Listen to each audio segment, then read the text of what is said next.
¿escuchan ustedes esta sintonía? ¿Qué les parece? Ya saben dónde estamos, ¿no? En la última sección del programa, el Centinela del Misterio. Hoy no somos dos personas, no somos Carlos Bustos y yo. Estamos tres personas.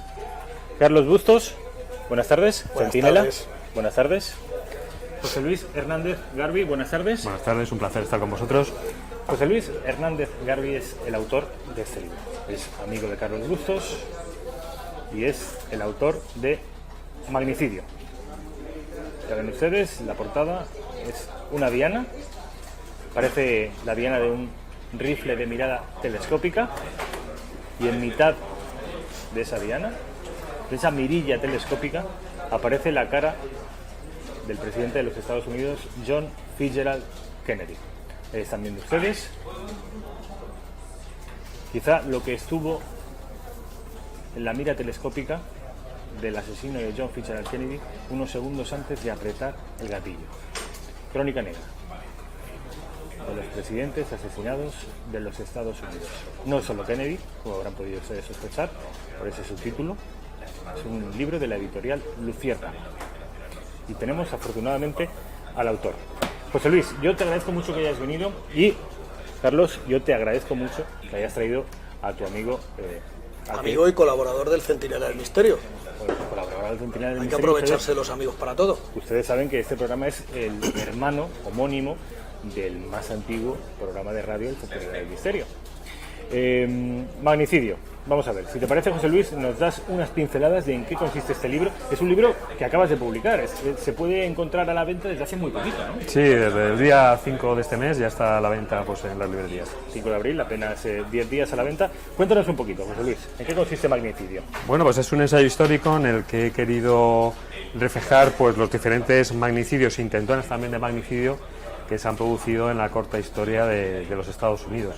No solo recojo el caso de JFK, que quizás es el más mediático y el más conocido, también recojo los primeros casos, por supuesto el de Lincoln, el del presidente Garfield y el del presidente McKinley, que también resultaron muertos durante su mandato presidencial. Y ya digo, quizás el fundamental es el de JFK. Hablo también de otros intentos de magnicidios en otros presidentes de los Estados Unidos, y también incluyo las dos figuras de Bobby Kennedy y de Martin Luther King, porque los consideraba dos personajes vitales en la historia reciente de Estados Unidos y que merecía la pena incluirlos en el libro. Aunque no fueran estrictamente magnicidios, sí que eran personajes de una relevancia mediática, política y social extraordinaria, ¿no? Por eso he querido dedicarles un capítulo a cada uno de ellos, porque considero que influyeron decisivamente en la historia y en la sociedad norteamericana. Además es un libro amplio, es decir, son 400, casi 50 páginas de los presidentes de los Estados Unidos asesinados. Carlos Bustos, ¿por dónde empezamos hoy? Hoy ya sabes que tenemos más tiempo porque tenemos un invitado especial y porque yo creo que el tema va a dar para mucho. Pues si se me ocurre a mí contar ciertas cosas teniendo a Garbi al lado, pues sería una felonía. Pero sí te voy a decir que todo esto empieza a las 12:30 horas del 22 de noviembre de 1963, en Dallas, Texas. El presidente de los Estados Unidos llega a las 11:39 a ese aeropuerto en el Air Force One, y ya, en el vuelo, en el viaje, Jackie le decía, no debes, John. No me digas que esto le dijo. Sí, no debes, pero vamos a ver, a cualquiera se lo dirían, y te voy a explicar por qué. A ver. Estaba todo Dallas empapelado. ¿Tú te acuerdas los carteles del oeste? Y no quiero hacer broma con esto, pero es que era eso. Los carteles del oeste donde había una diana, donde había una cara en medio y ponía guantes se busca. Sí. Pues estaba todo Dallas empapelado con esos carteles de guantes se busca, la cara de JFK y por traidor. Eso sí, bien especificado. ¿Y cuál era la por traición? ¿Que cuál era la traición? ¿Que había traicionado a los Estados Unidos? Entiendo que era un traidor a la patria, ¿no? Claro, pues mira, La guerra de Vietnam. quería recortar el presupuesto de defensa, quería quitarle poder a la CIA, quería introducir en la sociedad como de igual a igual a la población negra. Estaba tonteando que si venga, vamos a patrocinar matar a Fidel Castro, pero por otro lado estaba haciendo manitas con Castro por la espalda. Tenía todo el mundo cabreado, al primero, a su vicepresidente Lyndon Johnson.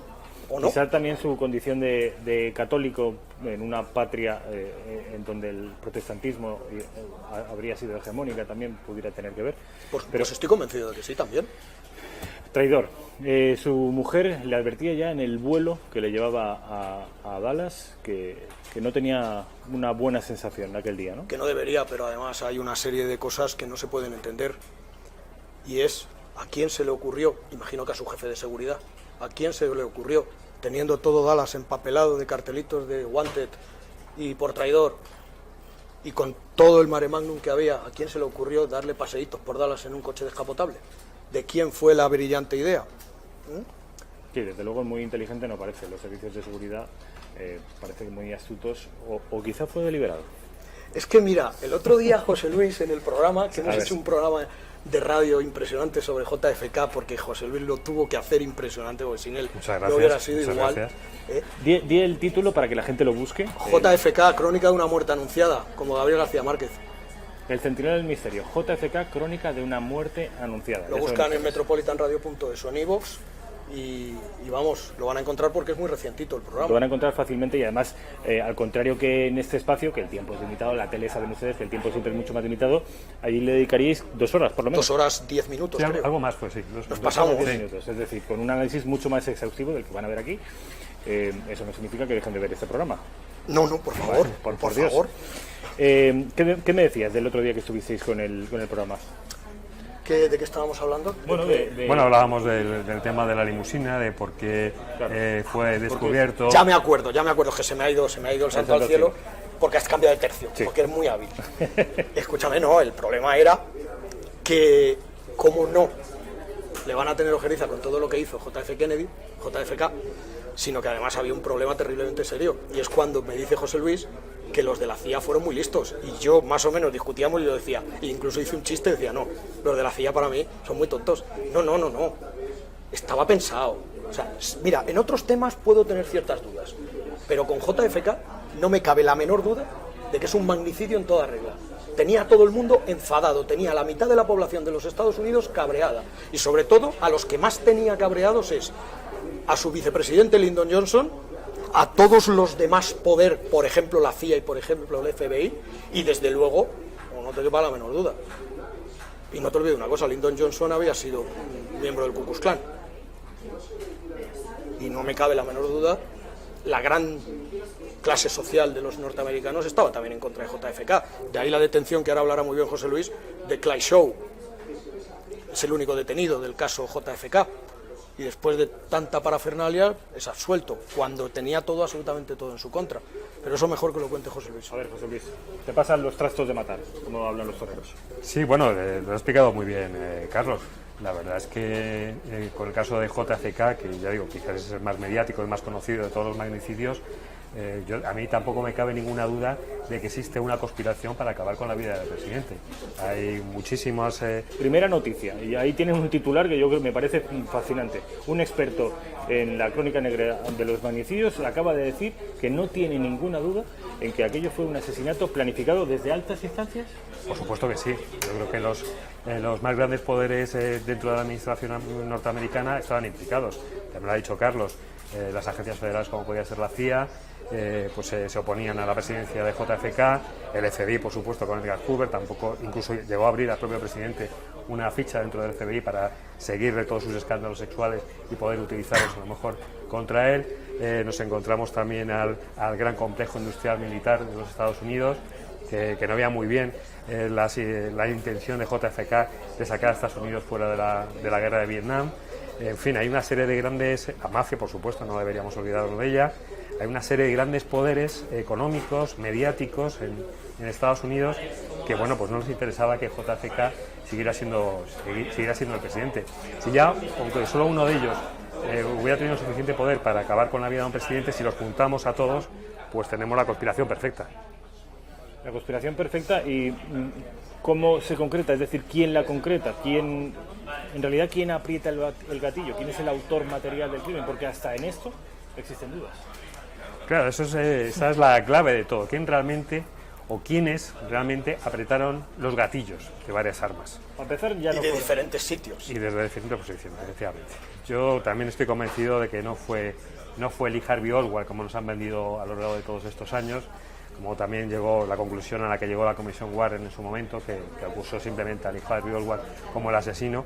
Yo creo que, como él lo dijo en declaraciones en la propia Comisaría Central de la Policía de Dallas, yo soy simplemente un cabeza de turco. Él lo gritaba delante de los periodistas que pululaban por allí por la comisaría, y yo creo que fue así. Él fue simplemente un cabeza de turco. Estoy convencido de que también estaba implicado en la conspiración, pero entre los tiradores, entre los que asesinaron a JFK, hubo varios tiradores.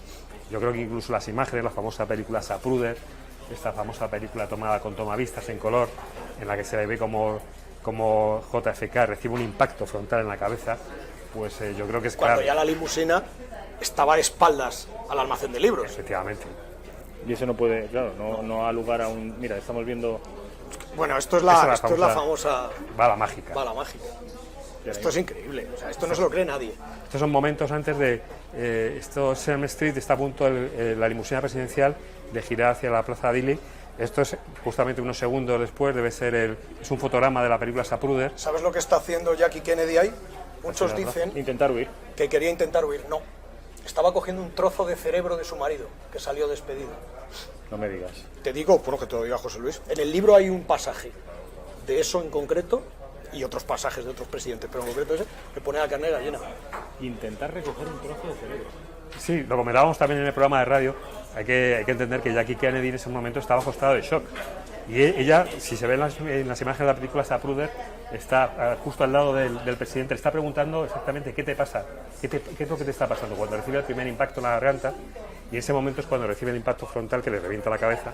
Entonces, claro, ella está bajo estado de shock y salta un pedazo del cráneo del presidente sobre el maletero del Lincoln Continental, la limusina descapotable en la que viajaban, y Jackie Kennedy sale detrás de ese trozo de cráneo que ha salido de la cabeza del presidente para intentar recuperarlo, que es cuando llega el agente del servicio secreto para intentar protegerles tanto al presidente como a la primera dama, y la vuelve a meter dentro de la limusina.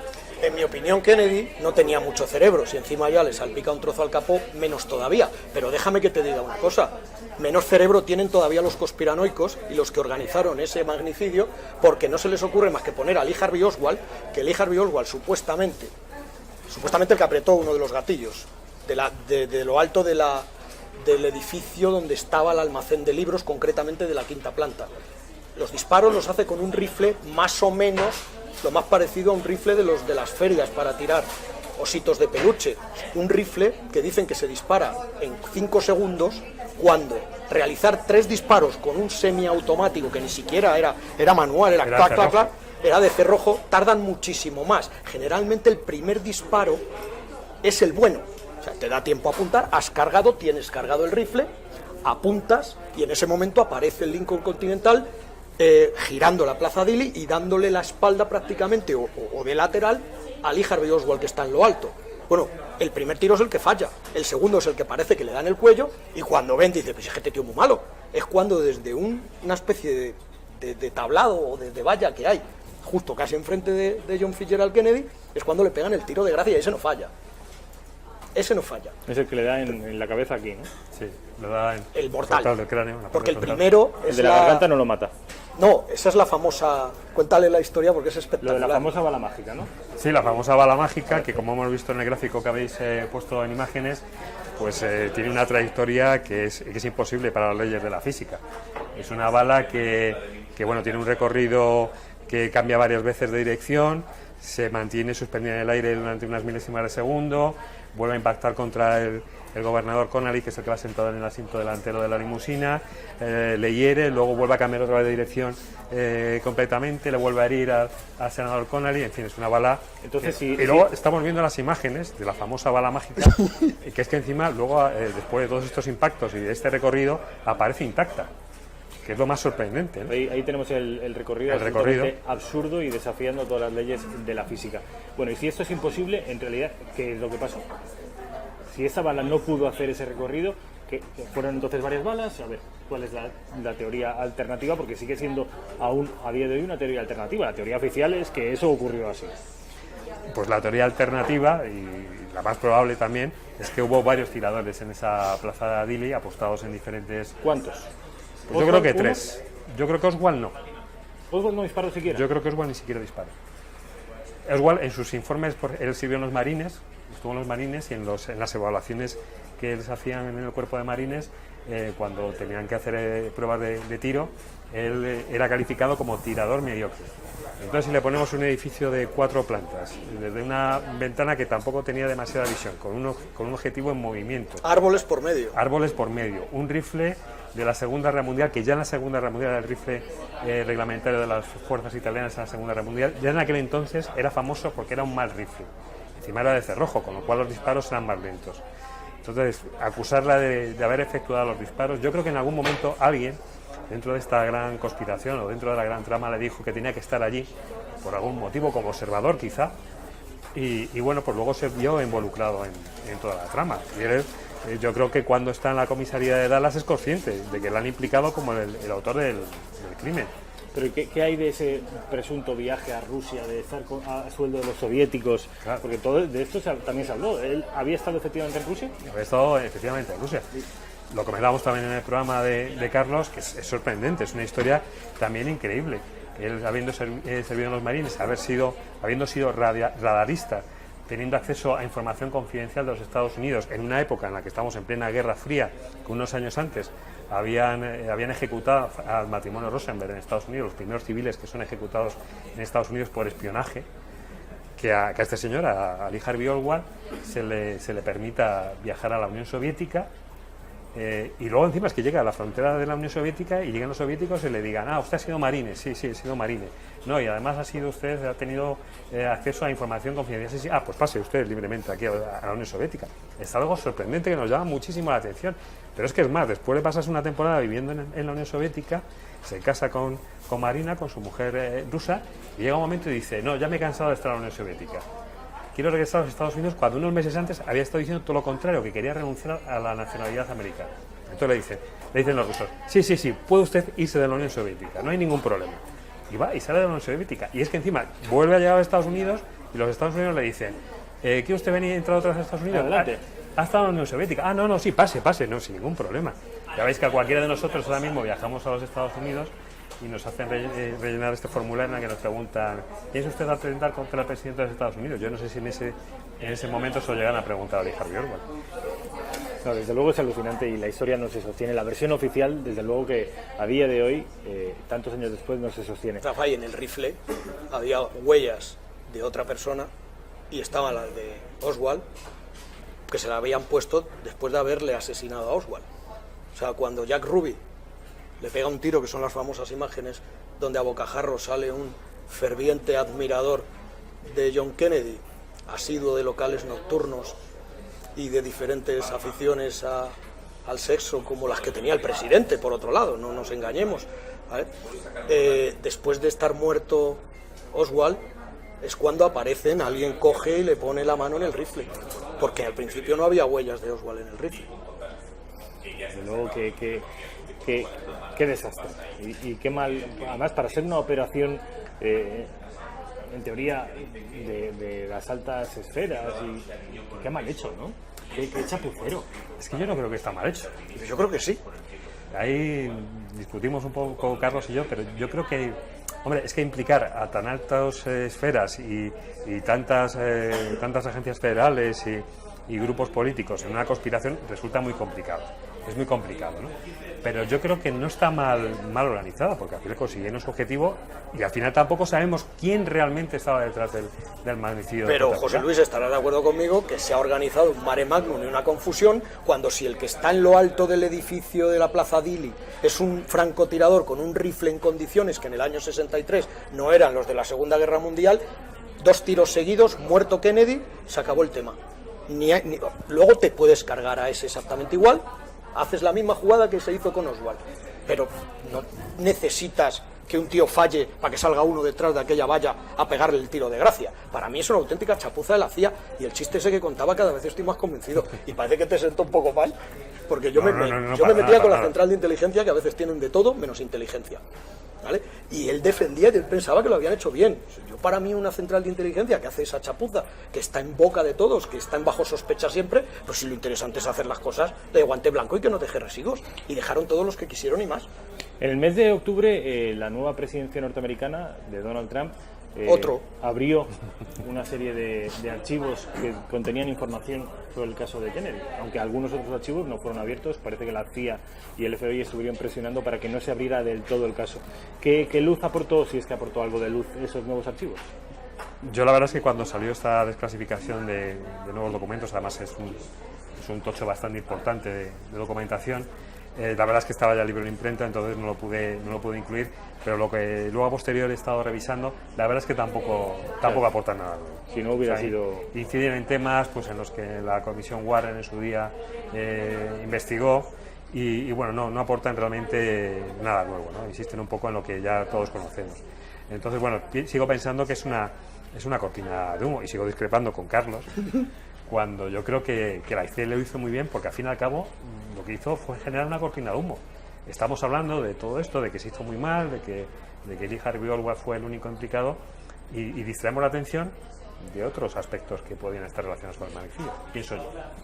Bueno, vamos a seguir discutiendo de este asunto, de este magnicidio y de otros que se han producido en suelo norteamericano por obra de este libro, José Luis Hernández Garbi, pero va a ser después de la publicidad. Nada, un minuto y enseguida estamos aquí.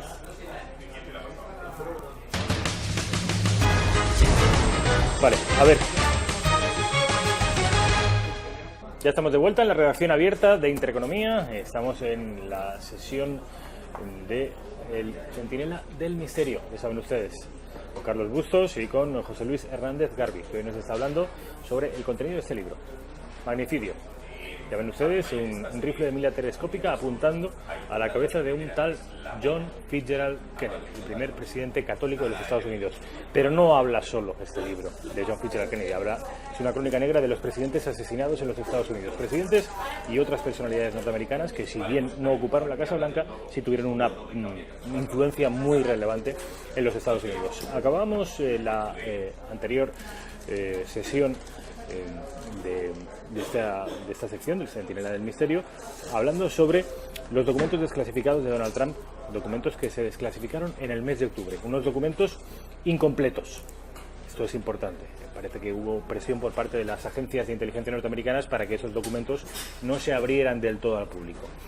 Carlos Bustos, con respecto a esta desclasificación, ¿tú qué tienes que decir? Efectivamente, lo que acabas de decir, Donald Trump, que se las prometía muy felices pensando que iba a desclasificar todo o pensando que le iban a permitir desclasificar todo, cede a unas presiones terribles de la CIA y del FBI, y es verdad que desclasifica cosas, desclasifica lo de la famosa prostituta, deja un hilito con respecto a la relación con Marilyn Monroe, con Norma Jean, deja un hilito también con respecto a otro tipo de enfermedades que tenía John Fitzgerald Kennedy, que te puede contar muy bien José Luis. De la espalda padecía mucho, ¿no?, al parecer. De todo.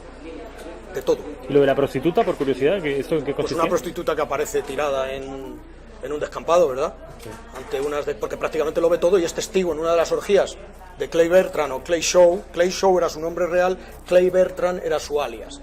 Este hombre era un poderosísimo hombre de negocios, valga la redundancia, de la sociedad norteamericana, y parece ser que con su financiación se aprovecha de ciertos miembros de la Operación Mangosta, que pertenecían a la Operación Mangosta, que lo que hacen es maquinar todo para matar a Kennedy. Pero claro, este hombre era homosexual, este hombre era un vicioso de muchísimo cuidado, y en una de esas orgías con Jack Ruby también, y en una de esas orgías monumentales, pues oye, es normal que entre cocaína, alcohol, mujeres, pues se escapen cosas.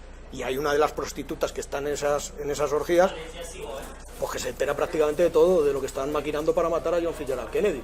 Y de pronto esa prostituta, pues no llegan a matarla, y aparece tirada en una cuneta y va a cantar la Traviata. Todo eso está en ¿Y lo cuenta?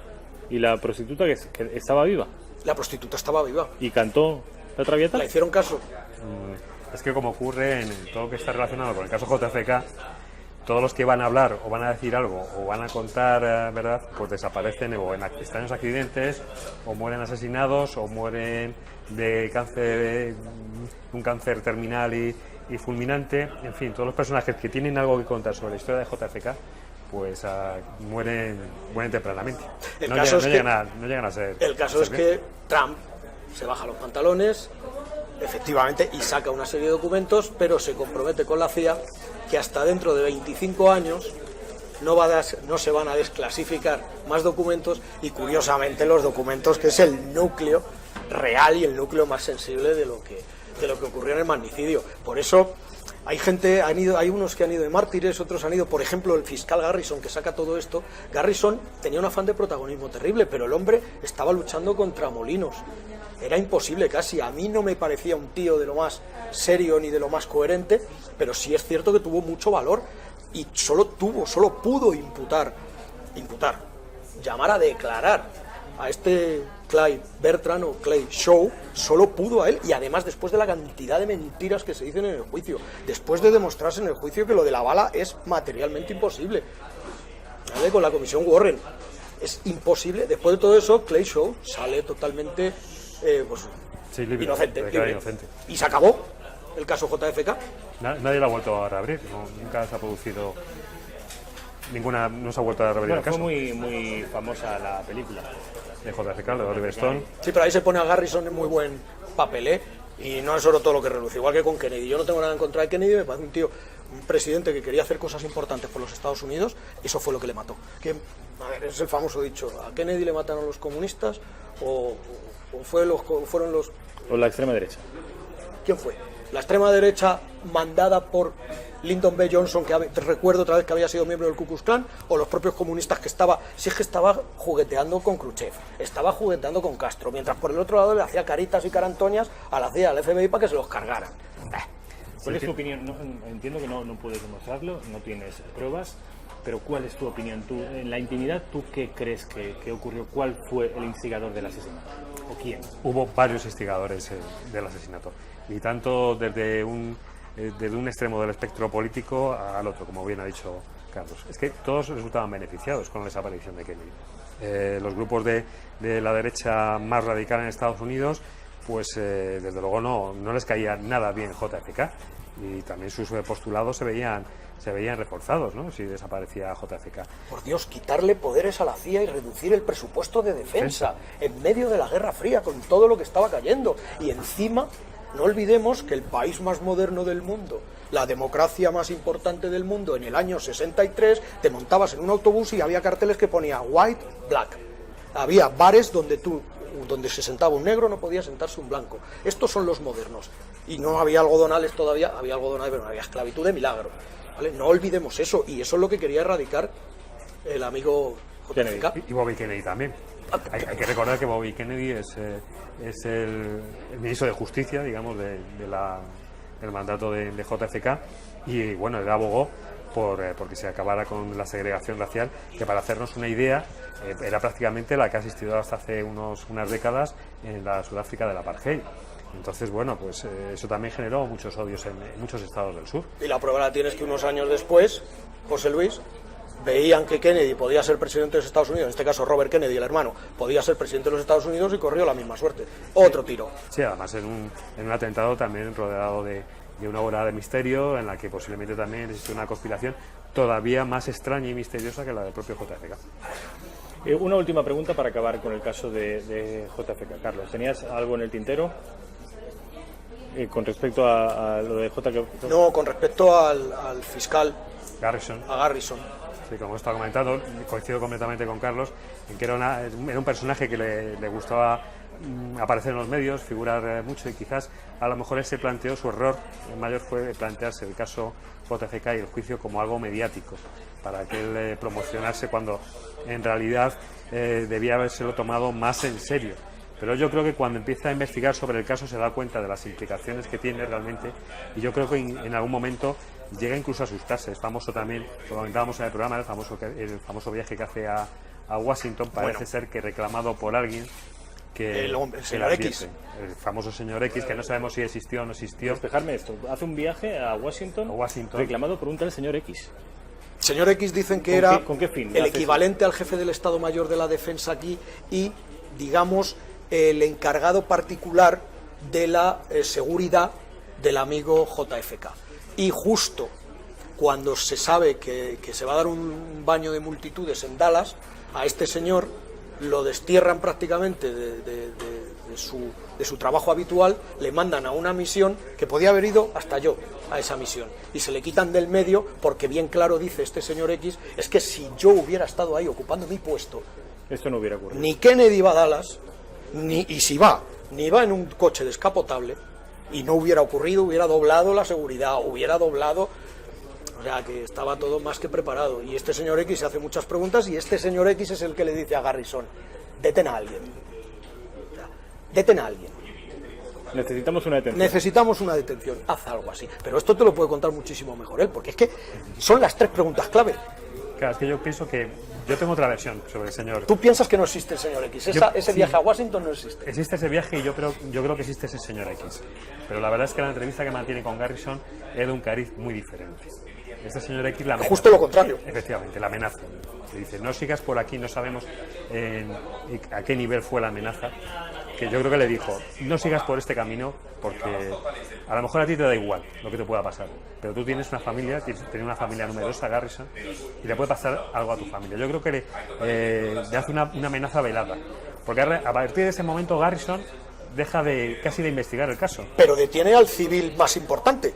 Al que financiaba la operación Mangosta y al que financió en teoría el magnicidio. Claro, también el proceso estaba en marcha, o sea, él tenía ya también que detener a alguien, porque también se le acusaba de la propia inercia del proceso. Efectivamente, a él se le acusaba en los medios de comunicación, sobre todo en Nueva Orleans, incluso en medios de comunicación de la costa este americana, se le acusaba de que estaba gastando dinero público en una investigación que no iba a conducir a nada. Entonces él quizás se ve forzado a llevar a cabo esa investigación. El juicio... Pero en el juicio... José Luis podía haber sido más condescendiente, podía haber dicho ya voy a hacer un paripé, voy a hacer un postureo en el juicio. No, es durísimo.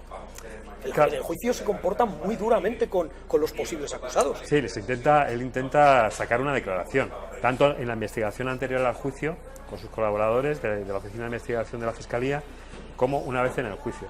Pero también hay que separar. Una cosa es el juicio real que se produce en Nueva Orleans, y otra cosa también lo que a lo mejor nos han vendido las películas y los documentales que hemos visto. Es muy diferente. Ojalá realmente el juicio real hubiera sido como el que aparece en la película o en los documentales. En el juicio real nombra a Johnson. Y en el juicio ya era Johnson presidente de los Estados Unidos. En el juicio real salen datos de Johnson siendo presidente de los Estados Unidos, que un tío que está amenazado a ese calibre, yo no lo diría. A mí no se me ocurriría. Bueno, pero quizás, no sé, a lo mejor... Saca la historia del Ku Klux Klan, que ya la he repetido 3 veces. Pero Garrison en el juicio saca la historia del Ku Klux Klan de todo un presidente de los Estados Unidos. Sabemos era también... Lyndon B. Johnson, pero no sé quién era peor, si Johnson, Nixon o ahora el que tenemos. Sabemos también que la justicia en Estados Unidos es sacrosanta y también podía utilizarlo como un medio de autoprotección. Dice, si yo hablo de estas cosas público, las hago públicas, pues a mí va a ser difícil que me pase algo. José Luis, nos quedan 4 minutos, 5 minutos. Me gustaría que, finiquitado, lo que da de su espacio de tiempo en la televisión, finiquitado el asunto de Kennedy, si quieren abundar en él, tienen aquí ese libro o tienen 2 horas de programa del Centro del Misterio en radio. Finiquitado el asunto de Kennedy, me gustaría que me hablaras de un presidente norteamericano más asesinado al margen de Kennedy, de John Fitzgerald Kennedy. Pues el segundo más conocido, ya que estamos hablando los 3 aquí en esta mesa de conspiraciones, es el caso de Lincoln. No me tires de la lengua con Lincoln, que salimos mal hoy aquí. Sí. Abraham Lincoln. Y además, tiroteado en un teatro... Es el Teatro Ford. El Teatro Ford de Washington, la capital federal. Pero es que estamos acostumbrados a hablar de JFK, de la conspiración de JFK, pero es que detrás del asesinato de Lincoln, que puede parecer el asesinato de un lobo solitario, existe una conspiración que es real, que realmente lo que quería acabar era con el gobierno de todos los Estados Unidos. Se pensaba asesinar tanto al presidente como al secretario de guerra como al secretario de Estado. O sea, prácticamente descabezar al gobierno de los Estados Unidos. ¿Con qué objetivo? Con el objetivo de que el sur pudiera sobrevivir y que realmente se produjera la independencia del sur del norte. Porque, es decir, reabrir la guerra. De abrir la guerra, porque todavía había unidades. Efectivamente. Todavía había unidades, hablaba de que había 90.000 soldados sudistas que todavía estaban sin ser desarmados y que no se habían entregado, y que bueno, pues si se producía el asesinato del presidente y de prácticamente toda la cúpula del gobierno de la administración americana, pues todavía podía seguir resistiendo y continuar la guerra. Esto con respecto a Lincoln. La versión oficial, lo que sabemos del asesinato de Lincoln, no va por ahí. Hablan de un loco que le disparó por la espalda al presidente. nos presentan a... Un loco que dispara a otro loco, fumado, y más peligroso que un mono con 2 pistolas. Fumado. Lincoln, fumado, pero fumado. Y a mí lo que me preocupa no es que te fumes lo que fumaba Abraham Lincoln y lo que esnifaba Abraham Lincoln. A mí lo que me preocupa es que tomaba decisiones sobre un país que en ese momento era una situación muy delicada, por lo que acaba de decir José Luis. Lincoln es uno de esos cánceres que le vienen a una sociedad, y en ese momento le vino a Lincoln. Vino a los Estados Unidos a Abraham Lincoln. Esto no lo puedes decir en Estados Unidos porque se te echan encima. Ahí tenemos la estatua famosa en Washington. Yo tenía un profesor de pequeño, lo digo muy rápido, lo cuento muy rápidamente. Pero aquí sí me dejáis decirlo, ¿verdad? Solo faltaría. Que había estado en Estados Unidos, era un profesor de literatura, que me inculcó el amor por la literatura que siento. Y él me decía, los americanos consienten hablar muy mal de sí mismos, pero no consienten que los de fuera hablen mal de ellos. Sí, bueno, eso yo creo que les pasa a los americanos y nos pasa a todos. Sí, bueno, yo no hablo mal de los Estados Unidos de América, a mí me encanta, viajo muchísimo allí y yo no hablo mal de ellos, simplemente yo tengo estigmatizados por opiniones, son opiniones, yo no estoy sentando cátedra, y probablemente de lo que sí hay pruebas, aunque yo no las tenga, porque no viajo en el tiempo como Marty McFly, aunque me gustaría, es de lo del fumado, pero eso se sabe, de su amor por el esoterismo, de su amor por todo lo que estaba relacionado con... Es una especie de coque en la que se avecina. Bueno, esto de Lincoln. Háblanos de más magnicidios, José Luis. Bueno, pues como decía al principio de la entrevista, yo recojo los casos que son muy poco conocidos, sobre todo en España, incluso en los Estados Unidos. Aportas aquí, según leo, detalles incluso desconocidos hasta el momento, sobre las biografías y las de los asesinos, de los presidentes. Sí, hablo de James Garfield, que es el siguiente presidente en ser asesinado después de Abraham Lincoln. Hablo también de McKinley, de William McKinley, que es el tercer presidente de Estados Unidos que muere asesinado. Hay que recordar que McKinley es el que declara la guerra a España durante la guerra de Cuba, y muere a manos también de una medio conspiración, a manos de un anarquista, que también lo han vendido como otro lobo solitario, que le mata, que está visitando él la exposición panamericana, creo que era en la ciudad de Búfalo, y aparece este señor, porque en aquel entonces el presidente tampoco contaba con gran escolta, y se presenta de él y lo mata de un disparo. Está varios días agonizando hasta que muere, pero ya digo, muere como consecuencia de estos disparos.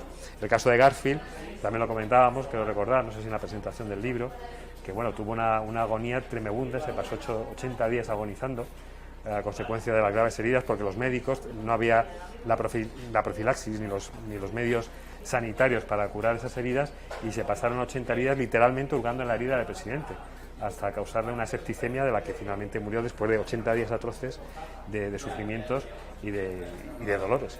¿Y a qué presidente le salva la vida? Porque era un pesado, que hablaba más, se enrollaba como nada y llevaba discursos de paquetes con 60, 70, 80 folios, y gracias a esos 60, 70, 80 folios que llevaba en la americana y su funda de las gafas, no me acuerdo del nombre, ¿qué presidente? Es Teddy Roosevelt. Teddy Roosevelt está dando un discurso, y pues él llevaba, lo que tú dices, un tocho de discurso, y lo llevaba doblado, lo llevaba guardado en su chaqueta, ¿no? Y además llevaba la funda metálica de sus gafas. Y le disparan, y era un disparo mortal de necesidad. Lo que pasa es que efectivamente tiene la fortuna de que pues ese discurso que llevaba el guardado y esa montura de gafas rebota la bala y le salva la vida. Que llegue a impactar contra el cuerpo del presidente, le hiere, él se empeña en que tiene que seguir pronunciando el discurso, aunque está gravemente herido, y da el discurso, pero es un discurso el que a su vez le salva la vida. Un discurso, y nunca mejor dicho, el que le salva la vida. Por último, me decías antes que hablabas también de otros líderes que no eran presidentes, como es el caso de Malcolm X, No, de Martin Luther King y de Bob Kennedy. Luther King, ¿aquí hubo conspiración? ¿No hubo conspiración? También estoy convencido, es otra de las conspiraciones. Además, el supuesto asesino de Martin Luther King, James Earl Ray, tiene algunos puntos que se le puede comparar también con la biografía de Lee Harvey Oswald. También cuando él se supone que comete el atentado, inicia un periplo escapando de la justicia norteamericana, en el que por lo visto recibe el apoyo, no se sabe bien de quién. Hay un informe del FBI que apunta que incluso contó con $10.000 que no sabían de dónde había sacado para realizar esos viajes, y al final le detienen en Gran Bretaña con un pasaporte canadiense que nadie tampoco sabe de dónde había sacado. Un pasaporte canadiense que nadie sabía de dónde había salido. Esto lo van a encontrar en Magnicidio. José Luis, ha sido un placer. Lo mismo digo, un placer. Carlos, ha sido un placer. Ya saben ustedes que esto ha sido el Centinela del Misterio. Ahora vamos a informativo de Intereconomía.